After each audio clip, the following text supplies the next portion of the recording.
At first glance, it's hard to imagine that Tehran is facing the toughest economic sanctions in its history. Yet behind the shop window of a modern city, the middle and working classes are being strangled by soaring prices and unemployment.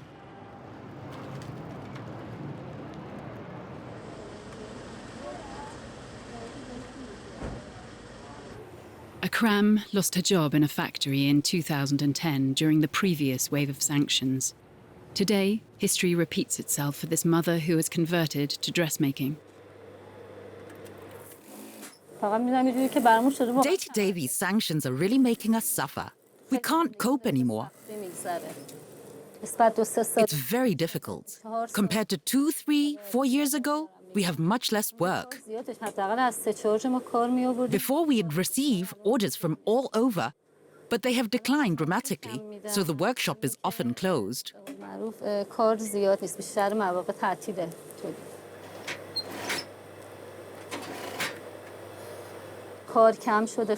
We can no longer cope with housing costs, paying the children's school fees, healthcare costs. For example, I have a bad back. I should stop work, but I have no choice. I must carry on working so as not to lose the little I earn here.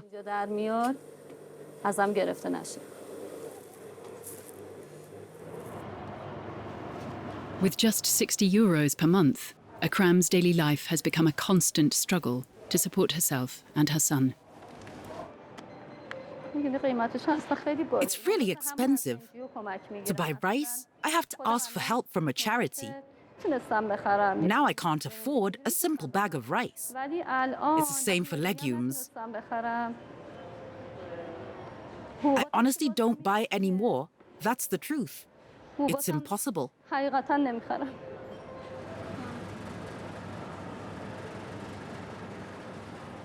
On my budget, the most I can do is buy cheese. Before it was 1,000 tomans. Now it costs 10,000. As for red meat, I don't even come close. It's way too expensive.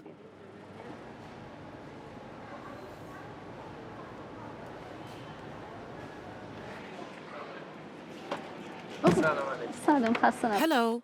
Can you put it through item by item so I'm sure the price doesn't exceed 100,000 tomans? How much is that?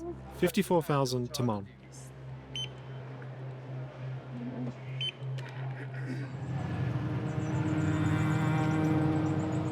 This is the paradox of sanctions.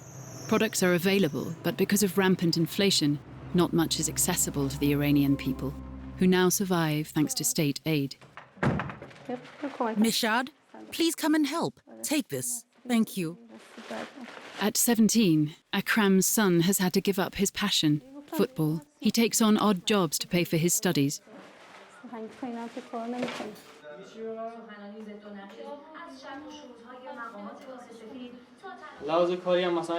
Work-wise, it's hard for young people, especially graduates. Sometimes young people with degrees are unemployed. Our leaders must do something so that later we're not in the same situation.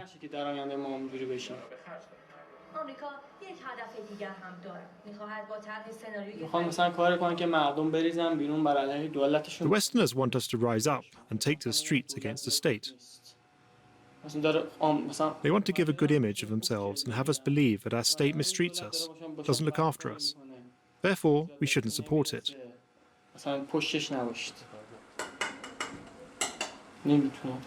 Up to now, they haven't succeeded, and if we stick together, they never will.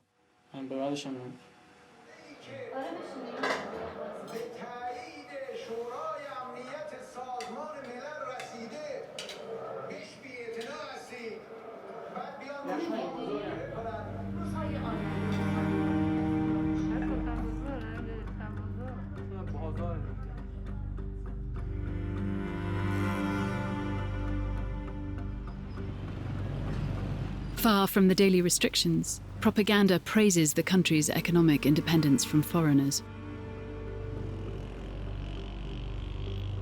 The regime's hard line has always opposed Iran opening up to the world. Its insular discourse is fueled by this permanent fight against America. To say that sanctions have an impact, yes, they have an impact, but we will face them. You know, it isn't easy to put a country that has a border with 15 neighbors under embargo. You can already hear the cracks appearing in the wall of sanctions. Watch as the United States gradually lose their international support.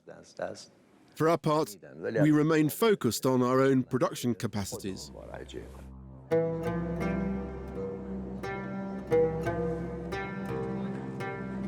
In 1 year, Iran's gross domestic product has fallen by 9%. Despite the regime's claims, many companies are dependent on foreign imports. In Kashan, central Iran, the entire traditional carpet manufacturing industry is dying under the effects of the embargo. At the start of the sanctions, there were about 350 such dyers in Kashan, and today only 5 remain. Products imported from abroad have become as rare as gold. For example, it's very hard to find thread and wool from abroad. I'm one of the last remaining in this job. I earn a pathetic wage that stops me starving to death. I have to go and work in other factories and do other activities to feed my family.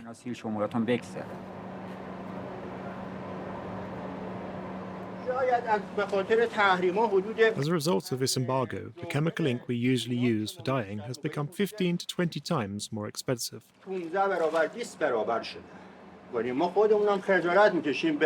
We are ashamed to sell our products at this price to carpet producers because they too will suffer. They can't get by. They cannot make a profit. Craftsmen aren't getting enough to eat. They have nothing left and no one to support them. The choices are few for these workers who, over the last 40 years, have only known a regime of sanctions.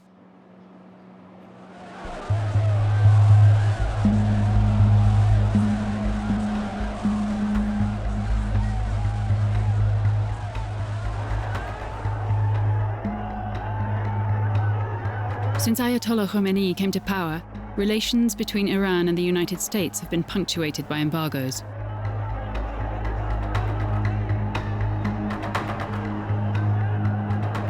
The taking hostage of US embassy staff in Tehran in the early days of the revolution triggered the first wave of sanctions announced by President Carter in Washington. Our position is clear. The United States will not yield. Considered a crime of lèse-majesté, the detention of 52 embassy civilians and diplomats for 444 days has haunted relations between the two countries ever since.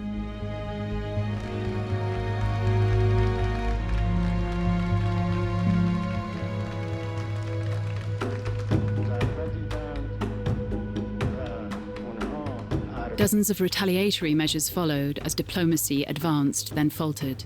Arms embargo and freezing of Iranian assets during the Iran-Iraq war. Sanctions against foreign companies in Iran in the 1990s.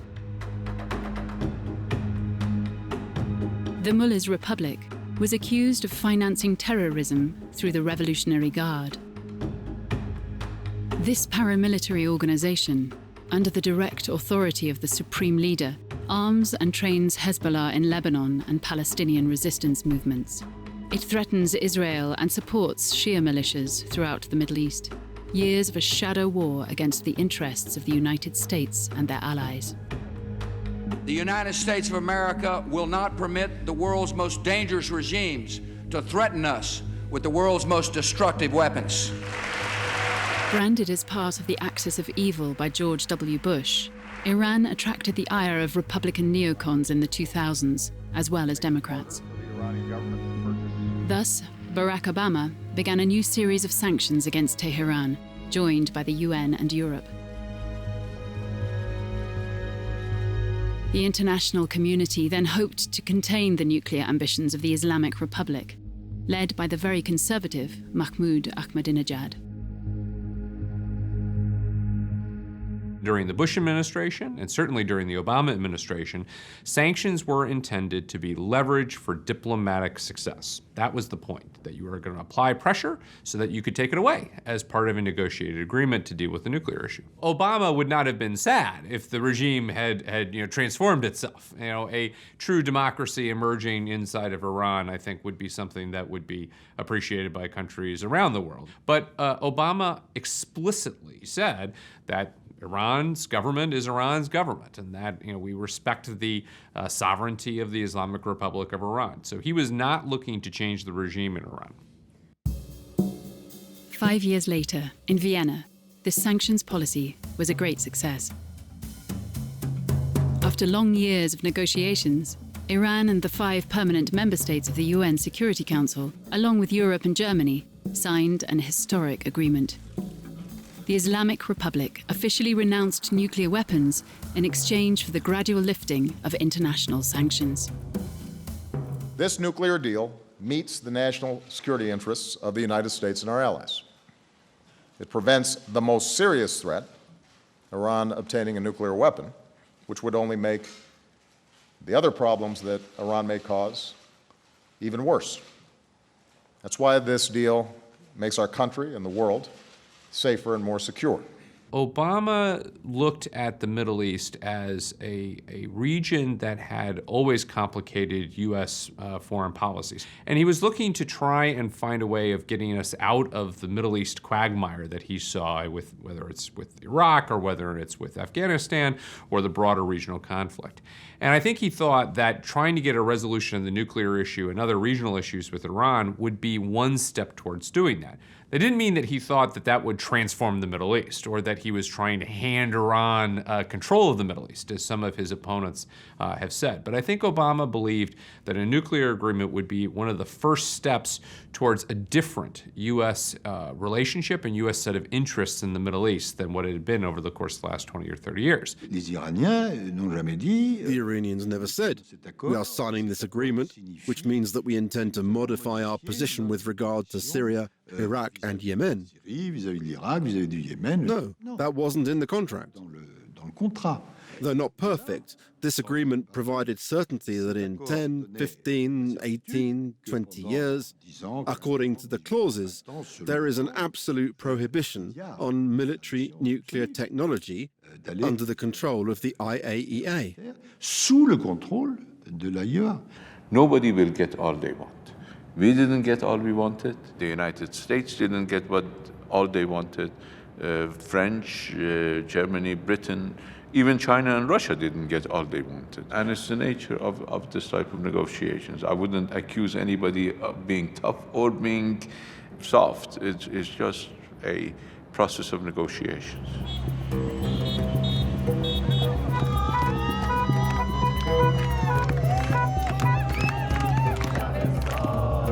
The Vienna Agreement, or JCPOA, brought great hope to those Iranians who favor the opening up of their country. A consecration, too, for President Rouhani and his Minister of Foreign Affairs, Mohammad Zarif. This was the victory of the moderates, with the support of the Supreme Leader. The calculated support, let's say as it wasn't wholehearted, but Rouhani and his teams couldn't have gone any further in shaping the agreement if they hadn't had the green light of the Supreme Leader, Ali Khamenei, who, as we know, is not exactly a moderate. In fact, the day after the signing of a nuclear agreement, McKinsey published a report providing for $1 trillion in investment over the next 20 years. The return of Iran to the international financial system, to the Council of Nations, was the equivalent of the integration of all the Eastern European countries after the fall of the Berlin Wall. Those were the stakes involved. The major European groups were among the first to commit to this new market: aeronautics, hydrocarbons, automobiles. Contracts were signed at the highest levels of state, with the promise of new factories and new jobs in Iran. After a 5-year absence, Total was back in Tehran, Its CEO, Patrick Pouyanné, committed to buying 150,000 barrels of oil per day and to developing South Pars, the world's largest gas field. The gamble taken by the Iranian reformists is the idea that, let's say it's the same gamble taken by the European and American parties, President Obama, that of giving Iran economic opening that will lead to a social opening. So the JCPOA's gamble is that the economic gains, in return for abandoning nuclear power, will raise the standard of living for Iranians in Iran. That implies foreign investment. In Iran, this entry into globalization harms the interests of some close to the regime. The Revolutionary Guard, far from sticking to their role as military elite, have largely profited from the sanctions and control part of the economy. The Pastaran, SEPA, IRGC, whatever you would like to call them, takes advantage in many ways. They control all aspects of imports and exports in a situation like this. And they operate sort of like mafia bosses. They control the flow of counterfeit goods, things like alcohol and cigarettes from other countries, food. In this sort of circumstance, they really gain. And having lived through the previous round of heavy sanctions in 2012 and 2013, the thing that I noticed most acutely was the massive wealth gap that was created. You had a whole new class of people, a smaller group of people, who had tons of money, limitless money. One of the primary opponents to the JCPOA was the Islamic Revolutionary Guard Corps. It signaled a couple of things for them. One, it signaled a kind of rapprochement with the West to some degree, and that's antithetical to their hold on power and the concentration of wealth that they want. If Iran was going to get an increased economic benefit under the JCPOA, it was very clear that they couldn't get that benefit if the IRGC had its tentacles in those companies. The US and the European Union were going to maintain significant sanctions on the IRGC even after the lifting of sanctions under the JCPOA, and so Iran had to get the IRGC out of those companies. A delicate economic context, especially since the nuclear agreements had a taste of unfinished business. They didn't lift sanctions for US companies. American companies cannot go to work in Iran. We can't use the dollar. We can't have a single American person involved in this project. And when I go to the US, I'm banned from looking after Iranian business. So the framework is relatively strict, but at the same time, it enables a project to develop. So the framework is possible. We know we can work, we're well aware of the risk, but at the same time, fortune favors the bold. Or at least, that's the gamble. For us, managing this whole affair meant walking a line between daring and recklessness. Investors still fear the wrath of the US Treasury.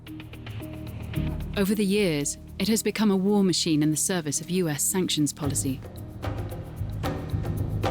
Its weapon? The dollar. Any transaction linking the US currency to Iran is considered a violation of the embargo. Europeans cannot forget the record fines paid by British banks, Deutsche Bank, and in the latest wave of sanctions by BNP Paribas. BNPP continued to engage in this activity even after they were being told by their own lawyers that the conduct was illegal. The nature and scope of BNPP's criminal conduct far exceeded that in any previous criminal sanctions case that's been resolved by the Department of Justice. Today's nearly $9 billion penalty represents the staggering total volume of provable criminal conduct on BNP's part. Sanctions imposed on foreign companies are totally disproportionate to the offence committed. This bank was sentenced to pay $9.3 billion for having broken US law. Why? Because it had banking establishments in the USA and managed dollar transactions. You should know that when you use the dollar, it directly opens the application of American law and the opening of American jurisdiction. Except that $9.3 billion was totally out of sync with the offence BNP had committed. It's actually this fear of disproportionate sanctions that scares everyone.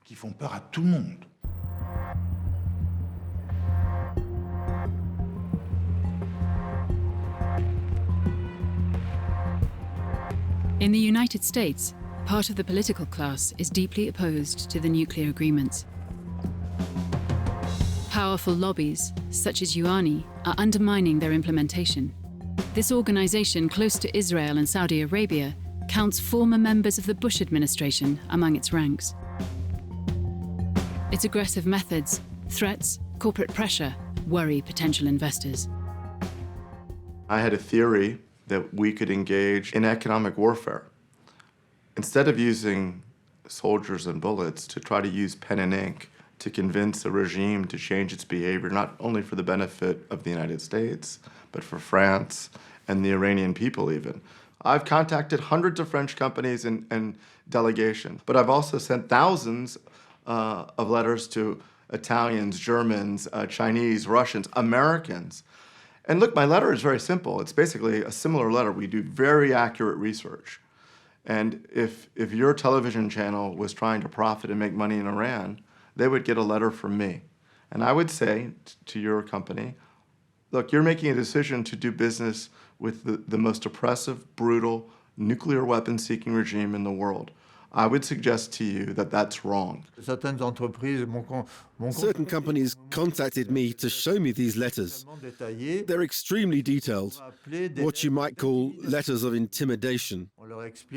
They're told that they run considerable risks by trading with Iran, and beyond the legal risks, they're taking a risk with their reputation in the USA, with the American public, American customers, their suppliers, their clients, etc. So they risk destroying the position they've built in the United States. Among the founding members of UANI, John Bolton, neoconservative architect of the war in Iraq under Bush and pro-military intervention in Iran. I have said for over 10 years since coming to these events that the declared policy of the United States of America should be the overthrow of the mullah's regime in Tehran.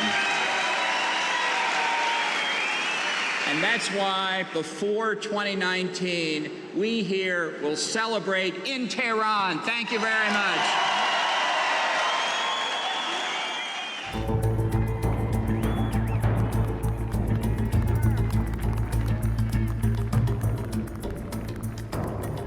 On January 20, 2017, those neocons taking a hard line towards Iran could rejoice. Donald Trump, fervent opponent of the nuclear agreements, was sworn in as President of the United States.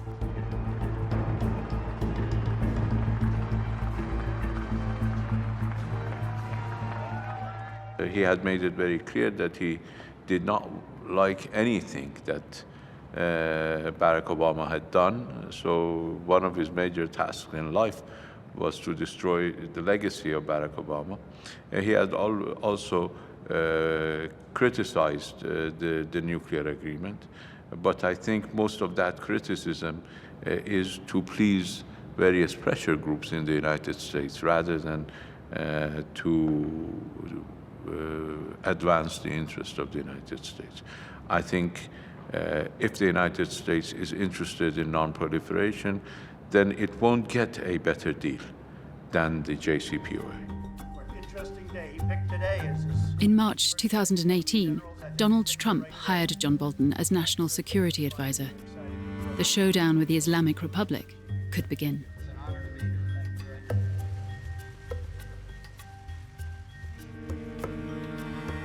The fact is, this was a horrible, one-sided deal that should have never, ever been made. It didn't bring calm, it didn't bring peace, and it never will. I am announcing today that the United States will withdraw from the Iran nuclear deal.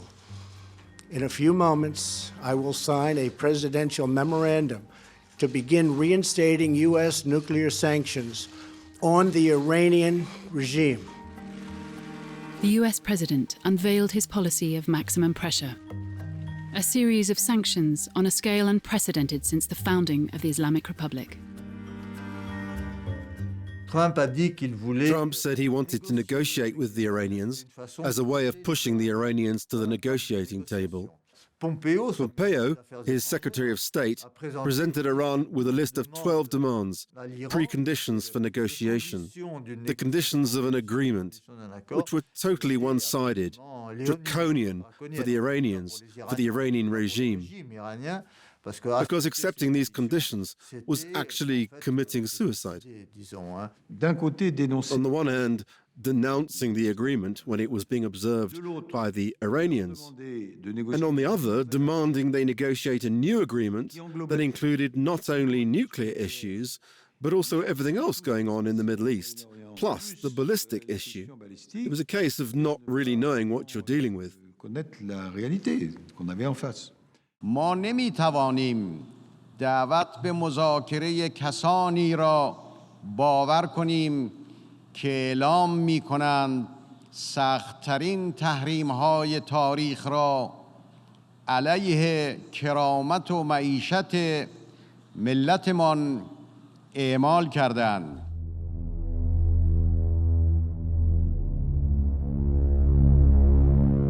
Since the spring of 2019, Washington has imposed a total embargo on Iranian oil, which accounts for 80% of state revenues. Tankers sit off Bandar Abbas, the country's main port, waiting for a buyer. Crude oil exports are in freefall.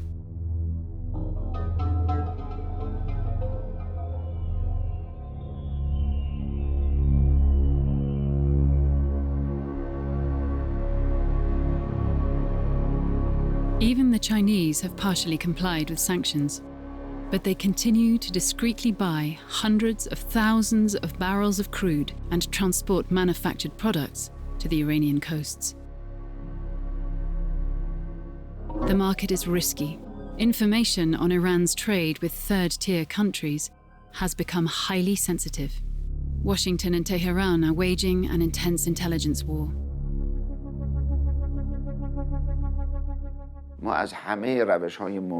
We will employ all possible means to export our oil, our gas, and all our petroleum products. We will use all methods. This, it is our right. No national authority can sanction us for this. The Americans' embargo is unlawful. It is illegal pressure imposed on others. I have said repeatedly that oil should not be a political issue. Governments should not use oil as a weapon for political gain.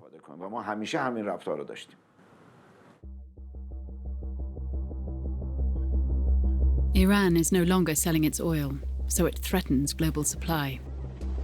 In the waters of the Persian Gulf, the Revolutionary Guard naval forces carry out targeted attacks on foreign tankers.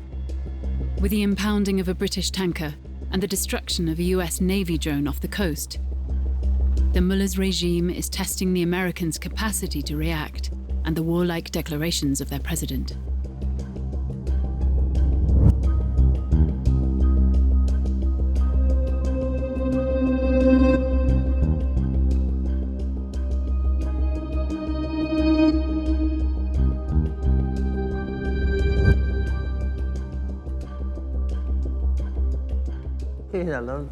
He's been making this type of announcement for years. But he's a megalomaniac. He'd say, if Iran does this, we'll do that. But when we hit their drone, what did he do? Shoot. But what did he shoot? A tweet. He just fired off a few tweets.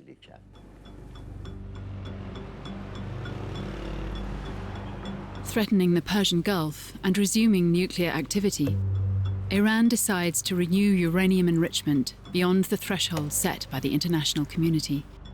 Iran shifts from what it calls maximum patience to maximum resistance. And it's their way of saying that, look, we're not going to just sit as this economic pressure mounts. And we also haven't seen the Europeans and the other members of the nuclear deal do what we expect from them in terms of economic normalization, that key bargain in the nuclear deal. And so we are going to respond in the ways that we can. One is we're going to stop complying fully with the JCPOA. And every 60 days, we are going to breach some of the restrictions that the deal has, not because we want a nuclear weapon, but because this is how we can kind of add an impetus to efforts to stabilize the deal. That is the Iranian argument. What the Iranians are trying to do, I mean, they're really trying to build leverage, not a bomb right now. They want to build leverage against the Europeans, against the US, to try to compel some economic assistance and to have something to trade away once negotiations start up again, which might be a couple of years down the line. Summit after summit, Germans, British and French promised to save the nuclear agreements, to brave the American sanctions, particularly thanks to Instex, a financial mechanism designed to short-circuit the dollar.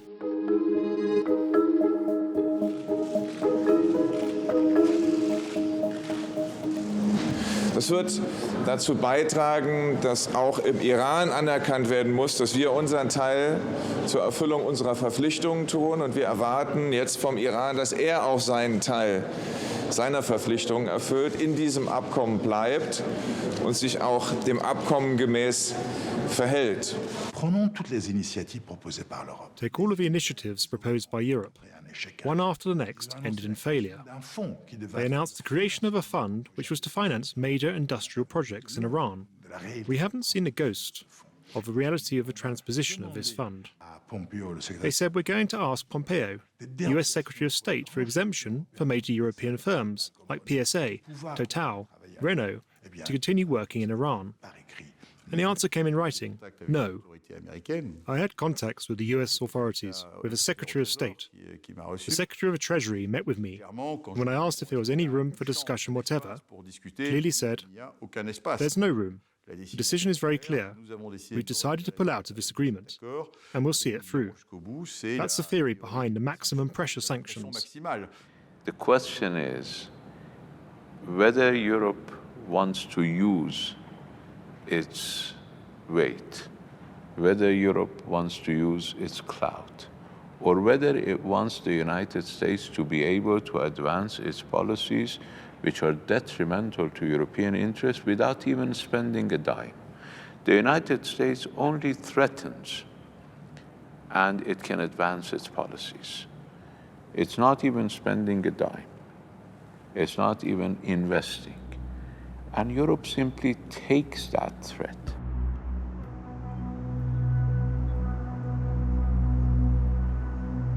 In Iran, the hope created by the Vienna agreements has given way to frustration. Contracts signed by major European corporations went unheeded. No multinational, however powerful, could risk falling foul of American sanctions. It's a pretty diabolical system, in fact. The US president has a list of 12 sanctions and can choose up to 5. We don't know which. Among the 12, some are totally systemic and lethal for a company like Total.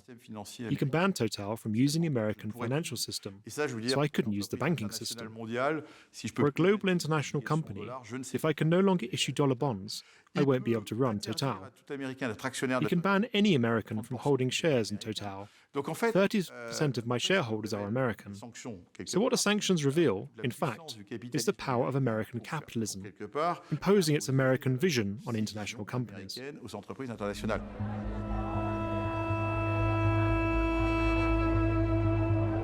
The multinationals stepped away, and the Iranian population daily suffers the pernicious effects of sanctions. Every economic sector is affected, including that of health, which should be exempt. Medicines imported from Europe struggle to reach Iran's pharmacies.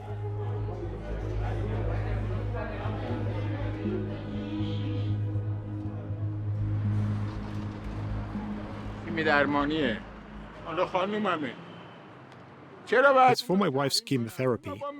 Why have they put this medicine under embargo? What do they expect the sick to do? What do they want from patients? Every country is in the grip of the Americans. Anything the USA says, the others follow. France, Germany, Britain, they follow. Why? What have you got against sick people?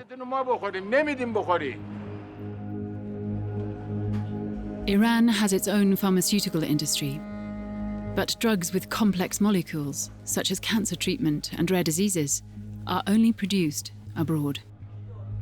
In this pharmacy, around 40 of them are out of stock. For patients who can afford it, the black market is always booming. Go see how much they're selling for under the bridge over there. It's all their fault. I don't know how they get them. Drugs that have to stay cool, they sell them to people in the street. We're under embargo, but where do they get these drugs that sell for a fortune in other pharmacies? How do they fall into the hands of profiteers? Who are these people? Sir, those who say there are medicines everywhere are talking nonsense. If you sell to the highest bidder, there's plenty. If we don't import them, then where do these drugs come from? Think about it. My turn. Foreigners pity us, I swear.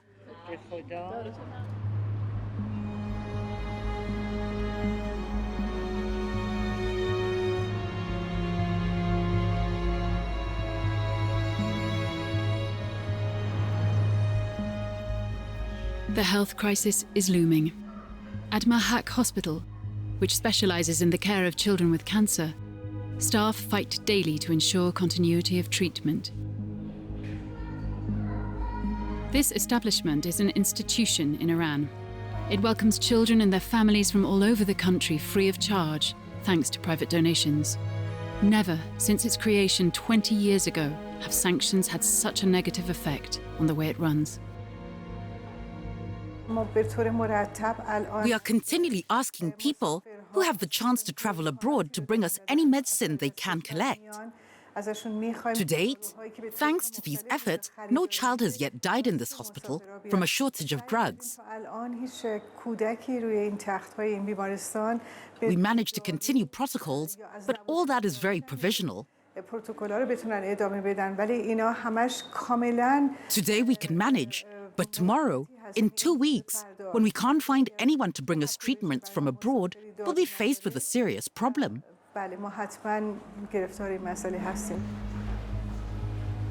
The hospital management alerted the UN, the European authorities, and the Swiss government to these supply difficulties. Despite promises, no solution has yet been found. Asha as well? There's no problem? Fine, thank you. There is a form of duplicity in the imposition of sanctions. The American government announced, and this was confirmed by the Europeans, that the sanctions would not apply to food and medicine. But to bring them in, you don't even need a license. But in fact, we have no way of transferring money to buy medical equipment and spare parts. The people who implemented these sanctions are aware of these problems and their consequences. And so we ask ourselves, why can no international institution remedy this problem? Today, I want to talk directly to the Iranian people to dispel myths about U.S. sanctions that continue to be promoted by the Iranian regime. Under our laws, a general license is in place today that allows medical devices to be exported from the United States to the Iranian people. The United States has a great respect for the people of Iran and does not seek to prevent them from accessing medical supplies or care.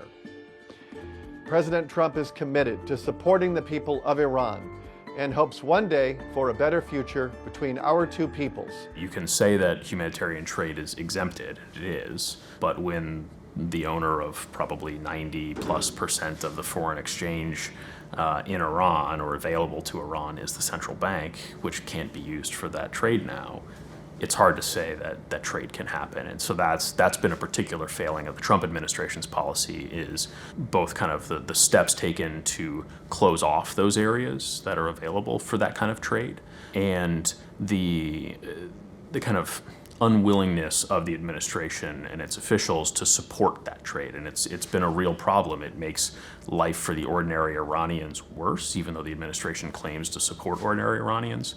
And it's plain bad policy. That's all it is. In the fall of 2019, Saudi Arabia was the target of an unprecedented attack on its oil installations. Although claimed by Houthi rebels from Yemen, Iran's responsibility is hardly in doubt. By attacking one of the United States' closest allies in the Middle East, the Republic of Mullahs was taking a new step in its policy of maximum resistance. What would be the response of Donald Trump, whose campaign promise was US military disengagement? Secretary of State Mike Pompeo's tour to Saudi Arabia and the United Arab Emirates was not enough to reassure their allies, collateral victims of the American policy of sanctions. It was indeed a shock for the Saudis, who realized their fragility. In fact, it created a shock almost everywhere, because the sophistication of the operation, it was a brilliant tactical success, it must be said, gave food for thought to all the general staff in the region and beyond. The Israelis, for example, analyzed this a lot, and have had to think hard about the way to counter this type of threat. Our neighbors in Saudi Arabia need to realize that they cannot be the hegemons of this region. We and Saudi Arabia can contribute together to peace and stability in this region, and that is why we called for a regional dialogue forum in the Persian Gulf. We called for a non-aggression pact in the Persian Gulf. These are the solutions, not trying to buy security from the United States or from Europe. Security cannot be purchased. Security has to be produced from within. If Iran is to conduct such a major attack, not only against Saudi Arabia, but against the global oil market, and the US is willing to do precisely nothing, that sends a very powerful signal. It sends a green light to the Iranians that they can go ahead and continue pushing the envelope. And it tells the Saudis, the Emiratis, the Israelis that they're on their own, more or less. Do I want war? I don't want war with anybody. I'm somebody that would like not to have war. We have the strongest military in the world. We've spent more than $1.5 trillion in the last short period of time on our military. Nobody's even come close. We have the best equipment in the world. We have the best missiles. I think it's important for Iran to see that if they punch us, that there has to be at least some sort of punch back, and then they will back away. And by not responding effectively, we create a more dangerous environment. But to say that there was no military response was unfortunate. By provoking Washington too much, Iran ended up going too far. Nearly 40 years to the day after the storming of the US Embassy in Tehran, the US Embassy in Iraq was attacked by pro-Iranian Shia militias. Intolerable for Donald Trump, who sees behind these demonstrations the vice-like grip of the Revolutionary Guard.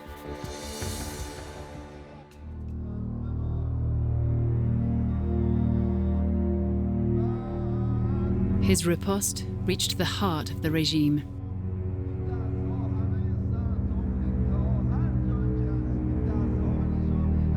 January 5, 2020, millions of Iranians mourned General Qasem Soleimani. The head of Revolutionary Guard External Operations was killed by an American strike.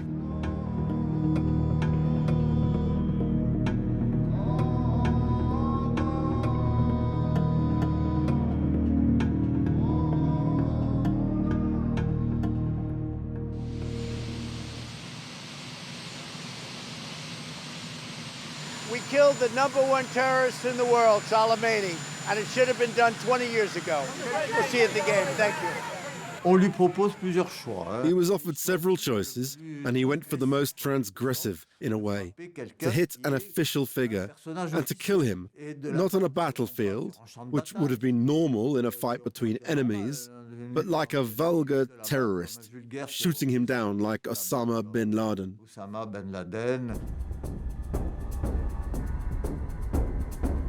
This swept aside protests about the cost of living and restrictions due to sanctions. Qasem Soleimani was seen as the hero of the Iran-Iraq war, the one who drove back Islamic State in Syria and Iraq.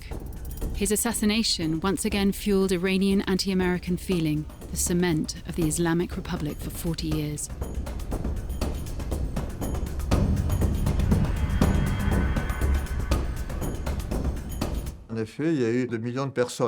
Millions of people took to the streets to pay tribute to Soleimani.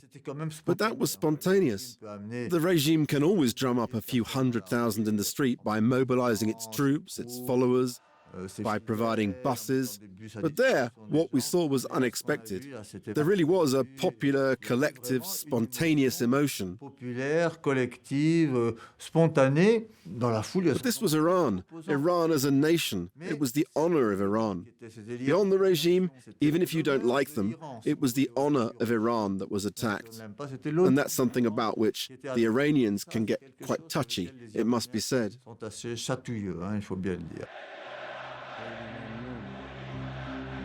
Washington said they were weakened by the sanctions policy, discredited by the population since the Revolutionary Guard shot down a Ukrainian plane by mistake above Tehran. At Friday prayers, the Supreme Leader, Ali Khamenei, brushed criticism aside. No excuses for the 176 who died in the air crash. The moderates, including President Rouhani, could only close ranks behind their leader.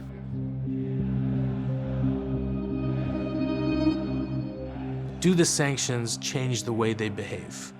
Are they more concerned with acknowledging and addressing the concerns of average people, or more concerned with maintaining their own system? And I would say so far, they've shown that they're most concerned with maintaining their system. There might come a day where they have to respond to a lot of public pressure. We've seen various types of protests over the past couple of years, more and more in the realm of protests against the economic situation, but it has not created a groundswell of protest against the regime as such. And so far, there isn't a real indication that that's happening in the coming days or months. Generally speaking, though, sanctions are not a regime change tool. It's not realistic to just impose sanctions on somebody, walk away, and hope if you come back in 3 or 4 years that the regime will have changed. They don't work that way. You need to have a broader set of negotiations, and you have to give the regime that you're trying to pressure some incentive to actually change, too. If the only change they can have is being removed from power, it's going to be pretty hard to dislodge them.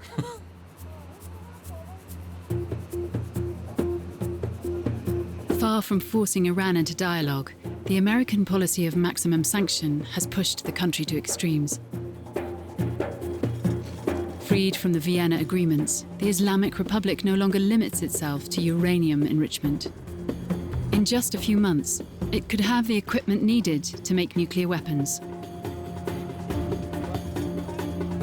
The Iranians' dream of openness was smashed on the old demons of its regime. More than ever, Iran is threatening the world to ensure its own survival from its faithful American enemy.